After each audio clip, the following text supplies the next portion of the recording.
Thiruvananthapuram general ആശുപത്രിയിൽ ഗുരുതര ചികിത്സാ പിഴവ്. തൈറോയ്ഡ് ഗ്രന്ഥി നീക്കം ചെയ്യാൻ ശസ്ത്രക്രിയയ്ക്കിടെ 26-കാരിയുടെ നെഞ്ചിൽ 50 സെന്റിമീറ്റർ നീളമുള്ള വയർ കുടുങ്ങി. തിരുവനന്തപുരം ജനറൽ ആശുപത്രിയിൽ ഡോക്ടർ രാജീവ് കുമാറിനെതിരെയാണ് ആരോപണം. മറ്റാരോടും പറയരുതെന്നും ഡോക്ടർ ആവശ്യപ്പെട്ടെന്നും യുവതി പറയുന്നു. കാട്ടാക്കട സ്വദേശി സുമയ്യ ആരോഗ്യവകുപ്പിൽ പരാതി നൽകി. ആദ്യം ആ പ്രതികരണത്തിൽ ഷഫീദ് റാവുത്തർ തിരുവനന്തപുരത്ത് ചെയ്യുന്നു. ഷഫീദ്, എന്താണ് സംഭവിച്ചത്? നിലവിൽ ഇതിൽ പോലീസ് കേസെടുത്തിട്ടുണ്ട്. ഏറ്റവും പുതിയ വിവരങ്ങൾ.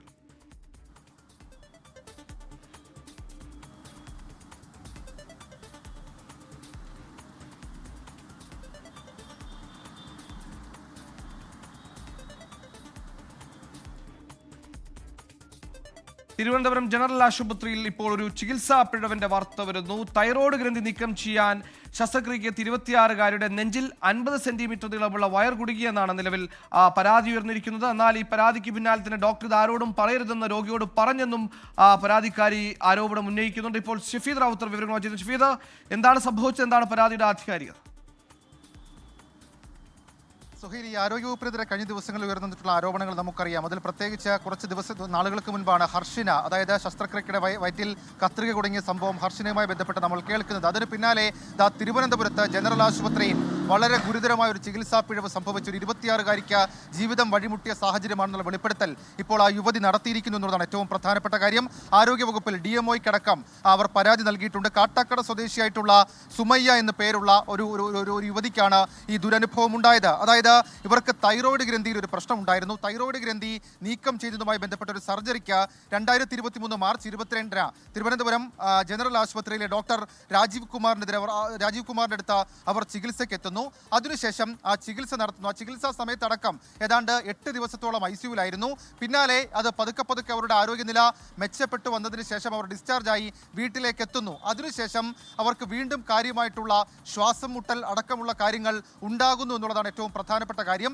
ഈ 2 വർഷത്തോളം വീണ്ടും ഈ രാജീവ് കുമാറിന്റെ അടുത്ത് തന്നെ ഈ പെൺകുട്ടി ചികിത്സ തേടി. അത് കിതപ്പ്, ശ്വാസമുട്ടൽ അടക്കമുള്ള കാര്യങ്ങളായിരുന്നു ഈ പെൺകുട്ടിക്ക്, യുവതിക്ക് ഉണ്ടായിരുന്നത്. തുടർന്ന് ഈ ആരോഗ്യ പ്രശ്നങ്ങൾ 2 വർഷത്തിന് ശേഷം വീണ്ടും മൂർച്ഛിച്ചതോടുകൂടി ഇവർ തൊട്ടടുത്തൊരു സ്വകാര്യ ആശുപത്രിയിൽ ചികിത്സ തേടി. ആ സ്വകാര്യ ആശുപത്രിയിൽ വിശദമായ എക്സ്റേ അടക്കമുള്ള കാര്യങ്ങൾ ചെയ്തപ്പോഴാണ് തിരികെ വരാം. ഇപ്പോൾ പറഞ്ഞതുപോലെ ഗുരുതരമായ പരാതി ഉന്നയിക്കുന്ന പരാതിക്കാരുടെ പ്രതികരണം വരുന്നുണ്ട്. ആ പ്രതികരണം കേട്ടതിന് ശേഷം ഷഫീദിലേക്ക്, ആ പ്രതികരണത്തിലേക്ക്. എനിക്ക് തൈറോയിഡിൻ്റെ സർജറി ആയിട്ട് ഞാൻ പോയതാണ്. ജനറൽ ഹോസ്പിറ്റലിലെ രാജീവ് കുമാർ ഡോക്ടറെയാണ് ഞാൻ കാണിച്ചത്. അപ്പോൾ കാണിച്ചപ്പോഴത്തേക്ക് എനിക്ക് തൊണ്ടയിലൊരു മുഴയുണ്ട്, അത് തൈറോയ്ഡ് ഗ്രന്ഥിയോട് റിമൂവ് ചെയ്യണമെന്നാണ് പറഞ്ഞത്. അങ്ങനെ ഡോക്ടറെ തന്നെ തുടർത്ത് കാണിച്ച് ഞാൻ റിമൂവ് ചെയ്തായിരുന്നു. അങ്ങനെ ICUവിൽ എനിക്ക് ഓപ്പറേഷൻ സമയത്ത് ഒരു ശ്വാസം മുട്ടലുണ്ടായി. അങ്ങനെ എന്നെ പിന്നെ ICUവിലാക്കിയായിരുന്നു. ICUവിലാക്കി എനിക്ക് 4 ദിവസത്തോടെ എനിക്ക് ഒരു ഓർമ്മയൊന്നും ഇല്ലായിരുന്നു. 5ൻ്റെ അന്ന് ബോധം തെളിഞ്ഞപ്പോഴത്തേക്ക് എന്നെ മയക്കിയിടായിരുന്നു. എനിക്ക് കാൽഷ്യം കുറവായിരുന്നു, 5 ഉണ്ടായിരുന്നുള്ളൂ. അപ്പോൾ അതുകൊണ്ട് ആണ് എനിക്ക് ട്രിപ്പ് തന്ന് ഇടുന്നതെന്ന് പറഞ്ഞിട്ടുണ്ടായിരുന്നു. അങ്ങനെ എനിക്ക് എനിക്ക് സർജറി ചെയ്തുകൊണ്ടിരിക്കെ എനിക്ക് ശ്വാസം മുട്ട് വന്നായിരുന്നു. അപ്പോൾ എനിക്ക് ഈ ദേഹത്തൊക്കെ നീര് വരുന്നു. ഈ വെയിൻ കിട്ടാതെ ആയി നീര് വന്നപ്പോഴത്തേക്ക് എന്നെ 2 പ്രാവശ്യം എന്നെ ഓപ്പറേഷൻ തിയേറ്റർ ഇതിനാലിടയ്ക്ക് കൊണ്ടുപോയപ്പോഴത്തേക്ക് പിന്നെ ഇത് എനിക്ക് ശ്വാസം മുട്ടായതുകൊണ്ട് ഈ ട്യൂബ് മൂക്കിലിട്ടിട്ടുണ്ടായിരുന്നു. അത് സംസാരശേഷി അപ്പോഴത്തേക്ക് പോയി. സംസാരശേഷി ഇല്ല, നഷ്ടപ്പെട്ടായിരുന്നു. 1.5 മാസം കഴിഞ്ഞാൽ എനിക്ക് സംസാരം തിരിച്ച് കിട്ടിയത്. അപ്പോൾ ഈ ട്യൂബ് മാറ്റി സംസാരം കിട്ടുമോ എന്നറിയാൻ വേണ്ടി 2 വട്ടം ഓപ്പറേഷൻ തിയേറ്ററിൽ കൊണ്ടുപോയി. അപ്പോഴൊന്നും എനിക്ക് ശരിയായില്ല. വീണ്ടും ഈ ശ്വാസം മുട്ട് ഇതായതുകൊണ്ട് വീണ്ടും എന്നെ ICUവിലാക്കിയാണ്. അങ്ങനെ 8 ദിവസം ഞാൻ ICUവിലായിരുന്നു. അത് കഴിഞ്ഞ് ഡിസ്ചാർജായി ഞാൻ വീട്ടിലും പോയി. പിന്നെ 2 വർഷത്തോളം ഞാൻ ഈ ഡോക്ടറെ തന്നെ ചികിത്സിച്ചുകൊണ്ട് തന്നെ ഇരിക്കുകയായിരുന്നു. എക്സ്റേ ഒക്കെ എടുത്ത് നോക്കി. അങ്ങനെ എനിക്കൊരു കഫക്കെട്ട് വന്നായിരുന്നു. കഫക്കെട്ട് വന്ന് ഞാനൊരു വീട്ടിനടുത്തുള്ള ഒരു ക്ലിനിക്കിൽ കാണിച്ചു. അപ്പോൾ ആ ഡോക്ടർ എനിക്കൊരു എക്സ്റേ എടുക്കാൻ പറഞ്ഞ് ആ എക്സ്റേയിലാണ് എനിക്ക് ഇതുപോലെ നെഞ്ചിലായിട്ട് ഒരു വയറിങ്ങനെ കിടക്കുന്നതായിട്ട് കണ്ടത്. ഒരു ഗൈഡ് വയറെന്നാണ് പറഞ്ഞത്. അങ്ങനെ ഞാൻ ഈ ഡോക്ടറെ എന്നെ സർജറി ചെയ്ത ഡോക്ടറിനെ കൊണ്ട് കാണിച്ചായിരുന്നു. അപ്പോൾ ഡോക്ടർ ചോദിച്ചത് എങ്ങനെ പറ്റിയതാ, എനിക്ക് ഹാർട്ടിന് സർജറി എന്തെങ്കിലും കുഞ്ഞിലെ കഴിഞ്ഞിട്ടുണ്ടോ എന്ന് ചോദിച്ചായിരുന്നു. അപ്പോൾ ഞാൻ പറഞ്ഞ് ഇല്ല, എനിക്ക് ഈ തൈറോയ്ഡ് സർജറി മാത്രമേ ചെയ്തിട്ടുള്ളൂ എന്ന് പറഞ്ഞായിരുന്നു. അപ്പം പറഞ്ഞ് വേറെ ഡോക്ടർമാർ ഇത് ഓപ്പറേഷനിലെന്തോ ഇതായത് ഇത് എങ്ങനെയൊന്നും ഓർമ്മ കിട്ടുന്നില്ല. അപ്പോൾ എനിക്ക് ഒരുപാട് ക്രിട്ടിക്കലായിപ്പോയി. അങ്ങനെ നല്ല ദേഹത്തൊക്കെ നീരൊക്കെ ഉണ്ടായിരുന്നു. അപ്പോൾ ഈ ഡോക്ടർ പറഞ്ഞാൽ കുഴപ്പമില്ല, പേടിക്കണ്ട, ഇത് പിന്നെ നമ്മൾ ഹോസ്പിറ്റലിൽ വന്നു കഴിഞ്ഞാൽ ഇത് ചെറിയ കീ ഹോൾ വഴി റിമൂവ് ചെയ്ത് തരാമെന്ന് പറഞ്ഞായിരുന്നു. അങ്ങനെ ഞാൻ ഓന്ന് പറഞ്ഞ് ഈ ഡോക്ടറിനെ തന്നെ തുടർച്ച് കാണിച്ചുകൊണ്ടിരിക്കുകയായിരുന്നു. അങ്ങനെ ഇരിക്കെ ഇപ്പം ഇടയ്ക്ക് ഈ ട്യൂബ് നിങ്ങളുടെ ഉള്ളിലുണ്ട് എന്ന് നിങ്ങൾ തിരിച്ചറിഞ്ഞതിന് ശേഷവും ഇതേ ഡോക്ടറെ അടുത്ത് ചികിത്സ തുടർന്നു? കൊണ്ട് ഈ ഡോക്ടറിനെ തന്നെ കാണിച്ചായിരുന്നു. അപ്പോഴേ ഈ ഡോക്ടർ ചോദിച്ചു ഇതെങ്ങനെയാണ് പറ്റിയെന്ന് ഡോക്ടർ എൻ്റെ അടുത്ത് ചോദിക്കുക. അപ്പം കുഞ്ഞിലെ ഇയാൾക്ക് സർജറി കഴിഞ്ഞിട്ടുണ്ടോ? ഞാൻ പറഞ്ഞു ഇല്ല, എനിക്ക് സർജറി തൈറോയിഡിൻ്റെ സർജറി മാത്രമേ എനിക്ക് ചെയ്തിട്ടുള്ളൂ എന്ന് പറഞ്ഞിട്ടുണ്ടായിരുന്നു. അപ്പോൾ എൻ്റെ അടുത്ത് ഞാൻ പേടിക്കാനൊന്നുമില്ല, ഡോക്ടർ ഉടനെ തന്നെ വേറെ ഡോക്ടേഴ്സിനെയൊക്കെ വിളിച്ച് സംസാരിച്ചായിരുന്നു. എന്നിട്ട് പറഞ്ഞ് പേടിക്കാനുള്ളതൊന്നുമില്ല, ഹോസ്പിറ്റലിൽ വന്നാൽ നമുക്കിത് കീ ഹോൾ സർജറി ചെയ്ത് റിമൂവ് ചെയ്ത് തരാമെന്ന് പറഞ്ഞ് അങ്ങനെ ഇടയ്ക്കിടയ്ക്ക് ഞാൻ ഡോക്ടറിനെ വിളിച്ച് ചോദിക്കും. അങ്ങനെയൊക്കെ ആയിരുന്നു. അങ്ങനെ എനിക്ക് എൻ്റെ അടുത്ത് പറഞ്ഞ് ഇത് റിമൂവ് ചെയ്ത് തരാമെന്ന് പറഞ്ഞ് ഇനി ശ്രീചിത്രയിൽ പോകാൻ പറഞ്ഞു. അവിടെ അപ്പോയിൻമെൻ്റൊക്കെ ഡോക്ടർ തന്നെ എടുത്തതെന്ന്. അപ്പം ഞാൻ ചോദിച്ചായിരുന്നു എന്തിനാ ഇവിടെ ചെയ്താൽ പറ്റും എടുക്കാൻ പറ്റുമെന്ന്. അത് എല്ലാ സജ്ജീകരണങ്ങളും ഇവിടെ ഇല്ലല്ലോ, അതുകൊണ്ട് അവിടെ പോയാൽ മതി. ഡോക്ടർ തന്നെ എനിക്ക് അവിടെ അപ്പോയിൻമെൻ്റ് എടുത്തതെന്നായിരുന്നു. ഞാൻ അവിടെ കാണിച്ചു. അവിടെ ഒരു കാർഡിയോളജി ഒരു ഡോക്ടറിനെയാണ് കാണിച്ചത്. ആ ഡോക്ടറിനെ കാണിച്ചപ്പോൾ ആ ഡോക്ടർ പറഞ്ഞ് CT എടുക്കാൻ പറഞ്ഞു. ഡിജിറ്റൽ എക്സ്റേ എടുത്തപ്പോൾ ആ ഡോക്ടർ പറഞ്ഞു കുഴപ്പമില്ല എന്നാണ് പറഞ്ഞാൽ.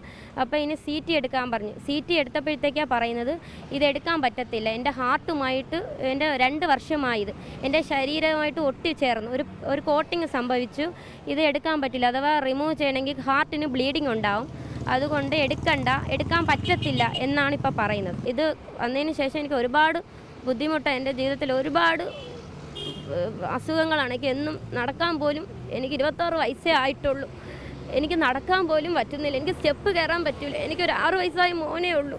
അപ്പോൾ എനിക്കിനി ഒരു ഡെലിവറിക്ക് പോലും ഇപ്പം നോക്കണ്ട എന്നാണ് ഡോക്ടർ പറഞ്ഞിരിക്കുന്നത്. ഡോക്ടർ പറഞ്ഞ് പേടിക്കണ്ട, നമുക്ക് ഇത് ഓക്കെ ആക്കാം എന്ന് എൻ്റെ ഹസ്ബൻഡിനെയും വിളിച്ച് പറഞ്ഞായിരുന്നു. എൻ്റെ അമ്മയുടെ അടുത്തൊക്കെ വിളിച്ച് ഡോക്ടർ പറയുമായിരുന്നു എന്തെങ്കിലും ബുദ്ധിമുട്ടുണ്ടായാൽ മടിക്കേണ്ട, എപ്പോഴായാലും എന്നെ വിളിക്കണം എന്നൊക്കെ പറഞ്ഞിട്ടുണ്ടായിരുന്നു. അങ്ങനെ എന്ത് ബുദ്ധിമുട്ട് ഏത് രാത്രിയിൽ എന്നെ അറിയിക്കണം എന്ന് പറഞ്ഞിട്ടുണ്ട്. ഡോക്ടറിൻ്റെ ആ ഒരു ഭാഗത്തു നിന്നുള്ളൊരു വീഴ്ചയാണെന്ന് പറഞ്ഞിട്ടുണ്ടായിരുന്നു. ഇപ്പം കൈയൊഴിഞ്ഞു. ഇപ്പം എടുക്കാൻ പറ്റൂല എന്നായപ്പം കൈയൊഴിഞ്ഞു. ഷഫീദ് വിവരങ്ങളുമായി ചെയ്യുന്നു. ഷഫീദ്, നേരത്തെ ഈ അർഷീന വയറ്റിൽ കത്രികയുമായി വേദന തിന്നത് കഴിഞ്ഞ നാളുകളെ കുറിച്ച് നമുക്ക് അറിയാവുന്നതാണ്. ഇതാ ഇവിടെ ഇപ്പോൾ എന്താണ് കൃത്യമായി സംഭവിച്ചിരിക്കുന്നത്? ഈ പറയുന്ന ഡോക്ടറെ അടുത്ത് തന്നെ ഇത്തരത്തിലൊരു വയറ് മറന്നു വെച്ചു പോയ കാര്യം, അല്ലെങ്കിൽ ഇത്തരത്തിലൊരു വയർ അവിടെ ശരീരത്തിനുള്ളിലുണ്ടെന്ന് ബോധിപ്പിച്ചപ്പോൾ ആൾക്ക് പോലും ഇത് ഓർമ്മയില്ല, ഇത് എവിടെയെന്ന് വന്നു എന്ന ചോദ്യമാണ് മറുചോദ്യമാണ് ഉയർത്തിയത്. എന്താണ് നിലവിൽ ഇപ്പോൾ ഈ പറയുന്ന യുവതിയുടെ ആരോഗ്യസ്ഥിതി? ഇത് പുറത്തെടുക്കാനായിട്ടുണ്ടോ? ആശുപത്രി നൽകുന്ന വിശദീകരണം എന്താണ് നിലവിൽ ഇതുമായി ബന്ധപ്പെട്ട്? സുഹൈൽ, ഇക്കാര്യത്തിൽ ആരോഗ്യവകുപ്പും DMOയുമാണ് ഒരു വിശദീകരണം നൽകേണ്ടത്. മാത്രവുമല്ല, അടിക്കടി ഉണ്ടാകുന്ന അനാസ്ഥ എന്നതിനൊക്കെ അപ്പുറത്തേക്ക് ചികിത്സാ പിഴവ് ഒരു ജീവിതം വഴിമുട്ടിച്ചിരിക്കുകയാണ്. 2023 നടന്ന ശസ്ത്രക്രിയയിൽ ഉണ്ടായ ഒരു പിഴവ്, അത് 2 വർഷത്തിന് ശേഷം അവർ ആരോഗ്യ പ്രശ്നങ്ങളുമായി കഴിയേണ്ടി വരുന്നു. അതിനുശേഷം അത് ഡിറ്റക്ട് ചെയ്യുന്നത്, അതായത് അസുഖം ഇതാണ്, അവരുടെ ആരോഗ്യ പ്രശ്നത്തിന് കാരണം ഇതാണെന്ന് ഡിറ്റക്ട് ചെയ്യുന്നത് മറ്റൊരു സ്വകാര്യ ആശുപത്രിയിലാണ്. അതിനുശേഷവും ഈ ഡോക്ടറെ സമീപിച്ചപ്പോൾ അദ്ദേഹം പറഞ്ഞത് ഈ ജനറൽ ആശുപത്രിയിലെ രാജീവ് കുമാർ എന്ന് പറയപ്പെടുന്ന ഡോക്ടർ പറഞ്ഞത് കീ ഹോൾ സർജറി വഴി അതെടുക്കാൻ കഴിയുന്ന കാര്യമേ ഉള്ളൂ എന്ന് പറഞ്ഞ് ഇവരെ ആശ്വസിപ്പിക്കുകയായിരുന്നു. എന്നാൽ അതിനുശേഷം ഈ യുവതി തന്നെ പറഞ്ഞു, ശേഷം ശ്രീചിത്രയിലെ ഇയാളുടെ പരിചയക്കാരായിട്ടുള്ള ഡോക്ടർമാരുടെ അടുത്ത് തന്നെയാണ് ഈ യുവതിയെ ഇവർ റെഫർ ചെയ്തത്. അവിടേക്ക് എത്തി വളരെ വിശദമായിട്ടുള്ളൊരു CT സ്കാൻ അടക്കമുള്ള കാര്യങ്ങൾ നടത്തിയപ്പോഴാണ് കണ്ടെത്താൻ കഴിഞ്ഞത്. അതായത് ഇത് രക്തക്കുഴലിനോട് ചേർന്ന് പോയി, ഈ വയറ് രക്തക്കുഴലിനോട് ചേർന്ന് പോയി.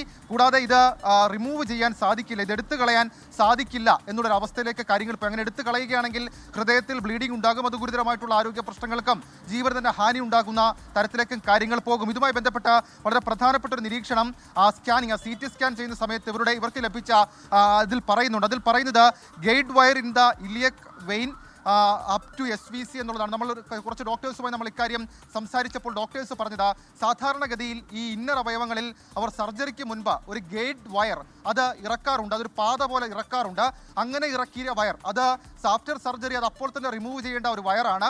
പക്ഷേ അത് അതിനകത്ത് പെട്ടുപോയി എന്നുള്ളത് സ്വാഭാവികമായും എന്ത് സംഭവിച്ചു എന്നുള്ളത് വ്യക്തത വരുത്തേണ്ടത് ആശുപത്രിയും ഡോക്ടറും തന്നെയാണ് എന്നുള്ളതാണ് മറ്റു ഡോക്ടർമാർ നമുക്ക് നൽകിയിരിക്കുന്ന ഇക്കാര്യത്തിലെ വിവരം. അതായത് ഇതൊരിക്കലും സംഭവിക്കാൻ പാടില്ലാത്ത അനാസ്ഥ, പ്രത്യേകിച്ച് സാങ്കേതികമായ എന്തെങ്കിലും പ്രശ്നമാണോ എന്നുള്ളത് വെരിഫൈ ചെയ്യാൻ വേണ്ടിയിട്ടാണ് നമ്മൾ ഡോക്ടർമാരോട് സംസാരിച്ചത്. അപ്പോൾ ആ ഡോക്ടർമാർ തന്നെ പറയുന്നു അതൊരു ഗൈഡ് വയറാണ്, അത് പുറത്തേക്ക് എടുക്കേണ്ടതായിരുന്നു, പക്ഷേ അത് എടുത്തോ ഇല്ലയോ എന്നുള്ള കാര്യം അവർക്കറിയില്ല. അങ്ങനെ സംഭവിച്ചിട്ടുണ്ടെങ്കിൽ അത് തെറ്റാണെങ്കിൽ അത് ഗുരുതരമായ ആരോഗ്യ പ്രശ്നങ്ങൾക്ക് വഴിവെക്കും എന്നുള്ള കാര്യം പറയുന്നു. അത് ഒന്നാമത്തേത് അവരുടെ ആരോഗ്യവുമായി ബന്ധപ്പെട്ട കാര്യം. രണ്ടാമത്തെ പ്രശ്നം എന്ന് പറയുന്നത് വീഴ്ച സംഭവിച്ചുവെന്ന് ആ ഡോക്ടർ തന്നെ സമ്മതിച്ചുവെന്നും ഭർത്താവിനോടും മാതാവിനോടും അക്കാര്യത്തിൽ സംസാരിച്ചുവെന്നും ആ യുവതി ഇപ്പോൾ നമ്മളുടെ ബൈറ്റിൽ തന്നെ പ്രതികരിച്ചിട്ടുണ്ട്. അതിനുശേഷം ഇത് എടുക്കാൻ കഴിയില്ല, കീഹോൾ സർജറി എന്നല്ല, സർജറി ഉപയോഗിച്ച് നടത്തിയാലും അത് എടുക്കാൻ കഴിയില്ല എന്നുള്ളതിന് ശേഷമാണ് ഈ രാജീവ് കുമാർ കൈ മലർത്തിയത് എന്നുള്ള കാര്യം കൂടി ആ യുവതി പറയുന്നുണ്ട്. സുഹൈൽ.